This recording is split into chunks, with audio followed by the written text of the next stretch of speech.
బాగుంటేది. Right, ఇక రావు బహదూర్కి వచ్చేసేద్దాం. ఇక్కడ sitting position కూడా ఇలాంటివి వేశారు, సో దాన్ని రిఫ్లెక్ట్ చేద్దామనేనా? యా అది ఐ థింక్ సెట్లో పట్టుకొచ్చేసినట్టున్నారు. అదే ఇన్ని ఇంటర్వ్యూలు ఎన్నో చేశాం కానీ ఇట్లాంటి సీటింగ్ అయితే ఎక్కడ లేదు. సో దానికోసమే రావు బహదూర్ చూసి టీజర్ చూశాను.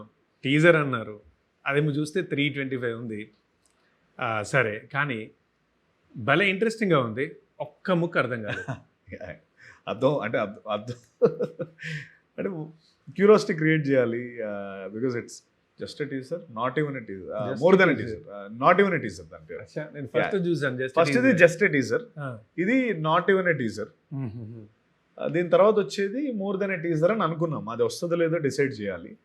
బట్ అంటే వన్ ఐడియా ఏంటంటే ఆ వరల్డ్ ని పరిచయం చేయాలి, క్యారెక్టరైజేషన్ పరిచయం చేయాలి, without revealing too much of the story. ఎందుకంటే స్టోరీ ఆబ్వియస్లీ అందరూ హైడ్ చేస్తాం. ఎందుకంటే ఇప్పుడు మీరు చూసేది కాకుండా ఆబ్వియస్లీ థియేటర్కి వచ్చి ఎక్స్పీరియన్స్ చేసేది వేరే ఉంటుంది కాబట్టి ఆ విధంగా డిజైన్ చేయబడ్డ ట్రైలర్ అది. I mean it's trailer teaser.